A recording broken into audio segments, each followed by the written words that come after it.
Жаңа автобус балалар игілігіне, оқушылар тасымалын қамтамасыз ету мақсатында өңірдегі 5 ауданға заманауи қоғамдық көліктер табысталды. Су жаңа автобус кілттерін тапсыру рәсіміне облыстық білім басқармасы мен аудандық сала мамандары қатысты.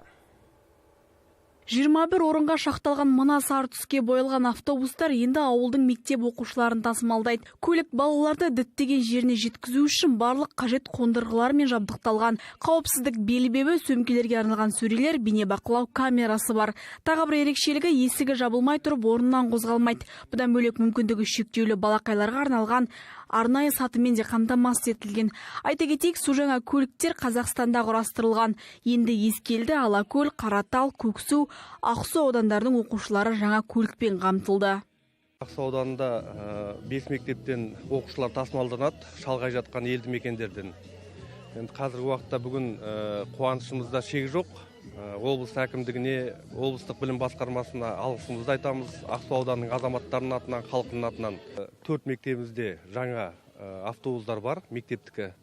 Осы Суықсай ауылындағы Юрий Гагарин атындағы орта мектептің автобусы жылы кішкене ескілеу болған. Сонымен сұраныс жасап, білім басқармасы бізді қолдап, бүгінге міне жақсы жаңа автобус алайын деп жатырмыз. Бұрынғы автобусымыз кішкене жылы ескілеу, ол енді не болған. Ал енді қазіргі автобус, Құдайға тәуба, бәрі жақсы, дұрыс, ана мүмкіндігі шектеулі балаларға да артында кіргізетін несі де бар. Орындықтарында да қазіргі жаңа автобус бәрі. 25 жылда жұмыс істедім ғой мен осы автобуста. Енді осы мынандай автобус енді біріншісіз. Өңірде оқушыларды мектепке тасымалда өсі жүйелі. Мәселен, биыл оқу жылында 12 қоғамдық көлік алу жоспарланыпты. Бұл жұмыстарға бюджеттен 276 миллион теңге бөлініпті.